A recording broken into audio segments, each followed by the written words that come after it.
যে মমতা ব্যানার্জি নওশাদ সিদ্দিকীকে নিয়ে খেলা করার চেষ্টা করবেন না। নওশাদ সিদ্দিকী সেই বারুদ যাকে নিয়ে খেলা করলে তার থেকে এমন আগুন জ্বলবে আপনার পুরো সাম্রাজ্য ধ্বংস হয়ে যাবে। তাই খুব সাবধান। আগামী দিন ইন্ডিয়ান সেকুলার ফ্রন্টের পতাকা এই আমডাঙ্গার বুকে পথ করে উঠবে। আর এই চণ্ডীগড়, এই আমডাঙ্গার কত মস্তান আছে, কত গুন্ডা আছে, আগামী দিনে বুঝে নেওয়া হবে। আজকে এই সন্ত্রাস কবলিত চণ্ডীগড়ের বুকে দাঁড়িয়ে, যেখানে পঞ্চায়েত নির্বাচনে কোথাও ভোট করতে দেওয়া হয়নি, সেই চণ্ডীগড়ে আমরা সভা করছি। আর কিছুক্ষণের মধ্যে আমাদের চেয়ারম্যান আসবেন। আগামী দিনেও এই চণ্ডীগড় পঞ্চায়েত থেকে আমডাঙ্গা বিধানসভায় লড়াই হবে। টোটাল আমডাঙ্গা বিধানসভায় লড়াই হবে। কার কত বুকের পাটা আছে সে দেখবো, কার কত লড়াই করার ক্ষমতা আছে সেদিন দেখবো। সকল সহ আজকের সভার সঞ্চালক এবং আমাদের আমডাঙ্গার সাংগঠনিক দায়িত্ব যিনি পালন করছেন কুতুবদা সহ যারা আমার সহযোদ্ধা এবং ইন্ডিয়ান সেকুলার ফ্রন্টের নেতৃত্ব মঞ্চে উপস্থিত রয়েছেন, প্রত্যেককে সংগ্রামী অভিনন্দন। এবং এখানে যারা আজকে উপস্থিত হয়েছেন আমাদের এই আলোচনা সভায় আলোচনা শুনতে, তাদেরকেও সংগ্রামী অভিনন্দন জানাই। আমি মূলত আজকের এই তিনটে বিষয়ের মাঝখানের বিষয় যেটি আছে 26,000 শিক্ষকের চাকরি বাতিল, এই বিষয়ের উপর বক্তব্য রাখবো ছাত্র নেতৃত্ব হিসাবে। আপনারা জানেন যে এই রাজ্যের বুকে পশ্চিমবঙ্গে তৃণমূল সরকারের আমলে দুর্নীতিটা একটা প্রাতিষ্ঠানিক রূপ পেয়েছে। এতটাই প্রাতিষ্ঠানিক রূপ পেয়েছে যে একটা বছরের এসএসসির টোটাল প্যানেলকে বাতিল করে দিতে বাধ্য হয়েছে হাইকোর্ট, এবং সেই কোর্টে অর্ডারকে যথাযথ মান্যতা দিয়ে সুপ্রিম কোর্টও সেই চাকরি বাতিলের হয়েই রায় দিয়েছে। এবং তার ফলে আমরা দেখতে পেলাম এই 26,000 শিক্ষক শিক্ষিকার চাকরি বাতিল হয়ে গেল। আর তারপরে যখন আমরা বুঝতে পারলাম যে মমতা ব্যানার্জির এইবার হয়তো বলবেন যে যারা অযোগ্য তাদেরকে বাদ দিয়ে আমরা যোগ্যদের তালিকা প্রকাশ করছি, এবং যোগ্যরা কাল থেকে স্কুলে যান, স্কুলে গিয়ে জয়েন করুন, কাজ করুন, আমরা আবার সুপ্রিম কোর্টে তালিকা জমা করব এবং তার ভিত্তিতে যোগ্যরা চাকরি করবে আর অযোগ্যরা চাকরি করবে না। কিন্তু ও বাবা তা নয়, উনি এখনো পর্যন্ত বলে যাচ্ছেন যে আমি প্রত্যেকের চাকরি ফিরিয়ে দেবো, এখনো পর্যন্ত বলে যাচ্ছেন যে কোনো দুর্নীতি হয়নি। এই রকম নির্লজ্জ সরকার, এই রকম নির্লজ্জ প্রশাসন আমরা এর আগে দেখিনি। আপনারা দেখেছেন কখনো তাদেরকে এই শিক্ষক যারা যোগ্য তারা যখন তাদের চাকরির দাবিতে কখনো ডিআই অফিস যাচ্ছেন, কখনো ডিএম অফিস যাচ্ছেন, কখনো এসএসসি দপ্তর যাচ্ছেন, কখনো বিকাশ ভবন যাচ্ছেন, কখনো তাদেরকে লাঠি মারা হচ্ছে, কখনো তাদেরকে লাঠি মারা হচ্ছে। বৃহস্পতিবার রাত্রিরে বিধাননগর সিপির আন্ডারে বিধাননগর পুলিশ দিয়ে এই যোগ্য শিক্ষকদের মাথা ফাটিয়ে দেওয়া হয়েছে, এই যোগ্য শিক্ষকদের পা হাত ভেঙে দেওয়া হয়েছে। এই নির্লজ্জ পুলিশ মন্ত্রী, এই নির্লজ্জ মমতা ব্যানার্জির আমলে, এই নির্লজ্জ মমতা ব্যানার্জির মদতে। তাই আজ আমাদের প্রত্যেককে এই ঘটনা থেকে শিক্ষা নিতে হবে, এই দুর্নীতি থেকে শিক্ষা নিতে হবে। আর শিক্ষা নিয়ে আগামী 2026 সালের নির্বাচনে মমতা ব্যানার্জিকে বুঝিয়ে দিতে হবে যে শিক্ষকদের গায়ে আক্রমণ, ডাক্তারদের উপর আক্রমণ, সাধারণ মানুষের উপর আক্রমণ তার রাজনৈতিক ক্যারিয়ারের উপর কতটা প্রভাব ফেলতে পারে। আসলে মমতা ব্যানার্জি ভয় পেয়েছেন, ওই জন্য এই সমস্ত সবার চাকরি থাকবে, কারুর চাকরি যাবে না, আমরা চাকরি খাইনি, এই সমস্ত কথা বলছেন। ভয়টা কিসের? ভয়টা এটারই যে উনি তো জানেন যে কারা টাকা নিয়ে চাকরিটা দিয়েছে। ওনারই চাটুকার, ওনার দলের নেতা, ওনার দলের মন্ত্রীরা হাজার হাজার লাখ লাখ টাকার বিনিময়ে এই অযোগ্যদের চাকরি দিয়েছিল। তাই যদি ধরা পড়ে যায় অযোগ্য কারা, তারা তো তখন গিয়ে ওই নেতা মন্ত্রী গুলোকে গাছে বেঁধে পেঁধাবে। আর যখন গাছে বেঁধে পেঁধাবে তখন তো তারা মমতা ব্যানার্জির কাছে যাবে। আগের দিন চেয়ারম্যানও বলেছেন টাকা তো শুধু ওই নেতা মন্ত্রীর বাড়িতে নেই, টাকা এ ঘাট ও ঘাট ঘুটে সেই কালীঘাটে গিয়েছে। তাই তার দায় মমতা ব্যানার্জি নিতে চান না, আর তাই জন্যই উনি যোগ্য আর অযোগ্যকে বাছাই করে আলাদা করছেন না। সেই কারণেই বারবার করে যখনই তারা যোগ্য চাকরি প্রার্থীরা যোগ্যতার ভিত্তিতে তাদের চাকরি আবার পুনরায় ফিরে পাওয়ার দাবিতে আন্দোলন করছেন, মমতা ব্যানার্জি পুলিশ দিয়ে তাদের ঠেঙাচ্ছেন, তাদেরকে তুলে দিচ্ছেন। আর জায়গায় জায়গায় নওশাদ সিদ্দিকীকে আটকাচ্ছেন, জায়গায় জায়গায় নওশাদ সিদ্দিকীকে সভা করতে বাধা, জায়গায় জায়গায় আইএসএফ কে বাধা। আজকের এই সভা থেকে মমতা ব্যানার্জিকে একটা কথা বলেই আমার বক্তব্য শেষ করব যে মমতা ব্যানার্জি নওশাদ সিদ্দিকীকে নিয়ে খেলা করার চেষ্টা করবেন না। নওশাদ সিদ্দিকী সেই বারুদ যাকে নিয়ে খেলা করলে তার থেকে এমন আগুন জ্বলবে আপনার পুরো সাম্রাজ্য ধ্বংস হয়ে যাবে। তাই খুব সাবধান। আগামী দিন ইন্ডিয়ান সেকুলার ফ্রন্টের পতাকা এই আমডাঙ্গার বুকে বদবদ করে উঠবে। আর এই চণ্ডীগড়, এই আমডাঙ্গার কত মস্তান আছে, কত গুন্ডা আছে, আগামী দিনে বুঝে নেওয়া হবে। আজকে এই সন্ত্রাস কবলিত চণ্ডীগড়ের বুকে দাঁড়িয়ে, যেখানে পঞ্চায়েত নির্বাচনে কোথাও ভোট করতে দেওয়া হয়নি, সেই চণ্ডীগড়ে আমরা সভা করছি। আর কিছুক্ষণের মধ্যে আমাদের চেয়ারম্যান আসবেন। আগামী দিনেও এই চণ্ডীগড় পঞ্চায়েত থেকে আমডাঙ্গা বিধানসভায় লড়াই হবে। টোটাল আমডাঙ্গা বিধানসভায় লড়াই হবে। কার কত বুকের পাটা আছে সে দেখবো, কার কত লড়াই করার ক্ষমতা আছে সেদিন দেখবো। সকলকে আরো একবার সংগ্রামী অভিনন্দন জানিয়ে আমার বক্তব্য শেষ করছি। সকলে ভালো থাকবেন, সুস্থ থাকবেন। ইনকিলাব জিন্দাবাদ, স্টুডেন্টস ফ্রন্ট জিন্দাবাদ, আইএসএফ জিন্দাবাদ। ধন্যবাদ। যে সমস্ত মানুষগুলো তারা কিন্তু আজকের ভাবছে যে আমরা কাদের সঙ্গে আছি, তো এই কর্পোরেট বিজনেসম্যানের নিচু স্তরের দুর্নীতিবাজরা তারা কিন্তু ভাবতে শুরু করে দিয়েছে যে আমরা দুর্নীতি আর করব না। আইএসএফ এর ওই বাচ্চা বাচ্চা ছেলেরা হয়তো আগামী দিন আমাদের পিঠের ছাল চামড়া তুলে নেবে, তার জন্য তৈরি হয়ে গেছে। এটা তারা ভেবে নিয়েছে। সেজন্য তারা আমাদেরকে অটোমেটিক ফোন শুরু করে দিয়েছে। আমাদের এমএলএ সাহেবকে বিভিন্ন এমএলএরা ফোন করছে, এমপিরা ফোন করছে, বিভিন্ন রাজ্য স্তরের নেতা, জেলা স্তরের নেতারা ফোন করছে, বিভিন্ন বুথ স্তরের নেতা থেকে শুরু করে যারা ব্লক স্তরে কাজ করছেন তারাও আমাদেরকে ফোন করছেন যে ভাই এ দল আর করার জায়গা নেই, অতএব এই দলটা ছেড়ে দিয়ে আপনাদের দলে নাম লেখাবো, আমাকে কি করতে হবে বলুন। আমরা বলেছি থামো, এতদিন যে লুটপাট করে খেয়েছো তার হিসাবটা বুঝিয়ে দাও, তারপরে আমাদের দলে নাম লিখাও, নইলে এত তাড়াতাড়ি আইএসএফ তোমাদেরকে এই দলে নাম লিখাতে দেবে না।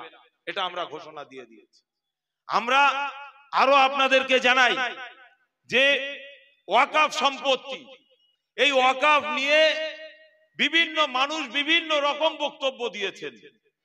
এই ওয়াকফ নিয়ে একটা শ্রেণীর মানুষ তারা বিভিন্ন স্বপ্ন দেখেছিলেন, কলিকাতার রাজপথে একটা আন্দোলন করবেন বলে তারা ঠিক করেছেন, কিন্তু সেই আন্দোলনকে প্ল্যান মাফিক কোর্টের মাধ্যম দিয়ে সেই আন্দোলনকে বানচাল করে দেওয়া হয়েছে।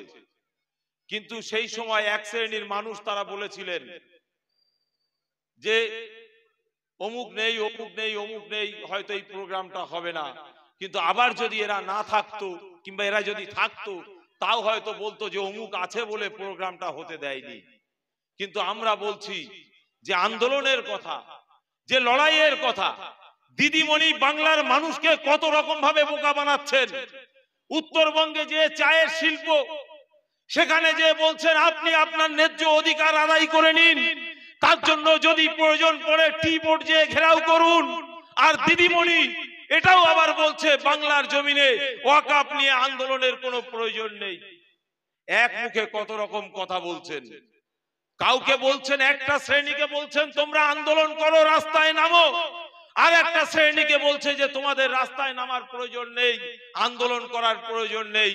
একজনকে বলছে সংবিধান মানো, আর একজনকে বলছে সংবিধান মানো না। আমরাও দিদিমণিকে বলতে চাই, আমরাও এই ইন্ডিয়ান, আমরাও বাঙালি, আমরাও এই মাটিতে জন্ম নিয়েছি, এই মাটিতেই মরবো। অতএব আমরাও যদি আন্দোলন করে দেশের স্বার্থে, দেশবাসীর স্বার্থে, ওয়াকফের স্বার্থে, আর্মিদের স্বার্থে, মিলিটারিদের স্বার্থে যদি লড়াই করতে হয়, আন্দোলন করতে হয়, আমরাও এই মাটিতে আন্দোলন করব, লড়াই করব। দেখব আপনারও কত ক্ষমতা আছে, আমাদের আন্দোলনকে রুখে দেখাবেন। এটা আমরা ঘোষণা দিয়ে দিয়েছি। আমাদের পীরজাদা নওশাদ সিদ্দিকী সাহেব বলেছেন যে লড়াই সংগ্রাম চলবে। বিশ্বজিৎ মাইতি মহাশয় তিনিও বলছেন যে লড়াই সংগ্রাম চলবে। কেউ কোনো ব্যক্তি আমাদের মধ্যে থেকে একটা বুথ স্তরের কর্মী পর্যন্ত তাদের প্রত্যেকের মুখে একই কথা যে আমরা লড়াই করব, আমরা আমাদের নিজেদের অধিকার আদায় করব। এই অধিকার আদায়ের লড়াইতে আমরা 1 ইঞ্চি জায়গা ছাড়বো না, এটা তারা ঘোষণা দিয়েছেন। তাই আজকের টাইম অত্যন্ত সংক্ষেপ। আমাদের ভাইজান তিনি এখনই আসবেন।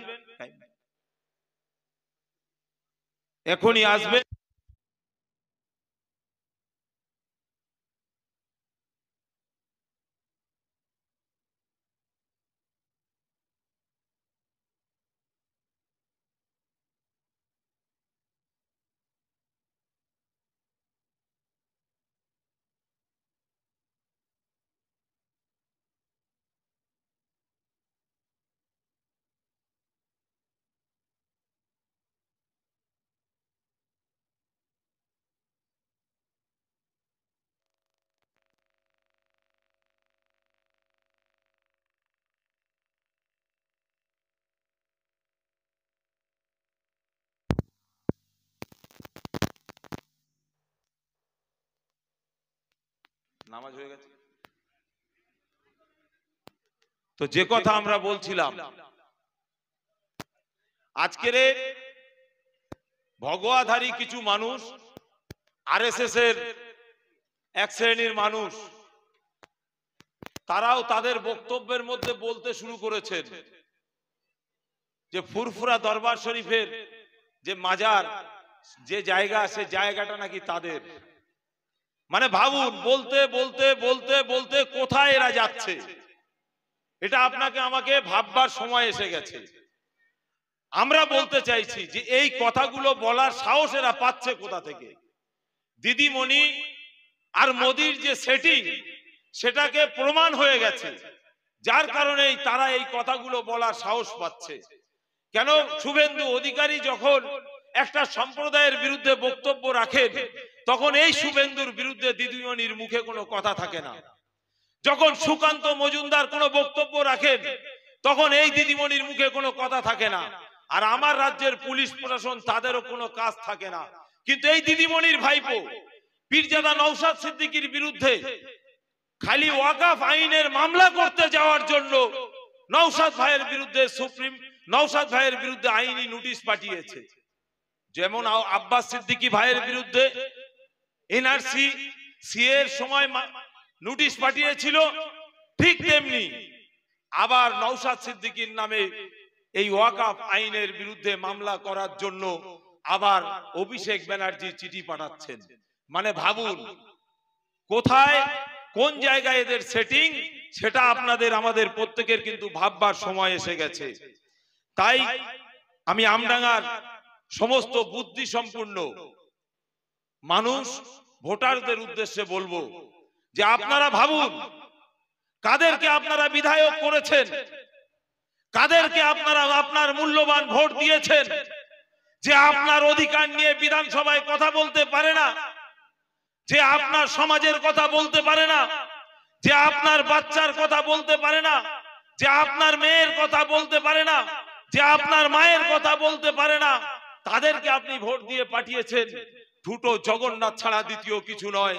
কেন আজকের দিনে আমরা লক্ষ্য করে দেখেছি, এই আমডাঙ্গার 34 নম্বর জাতীয় সড়কের যে সমস্যা, জায়গার যে অর্থর যে সমস্যা, সেই সমস্যা আজও পর্যন্ত মেটেনি।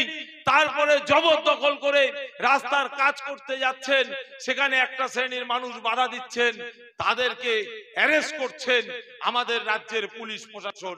আমি ওই সমস্ত ভাইদের উদ্দেশ্যে বলবো, ঝামেলা মিটিয়ে তারপরে আপনারা রাস্তায় নামুন।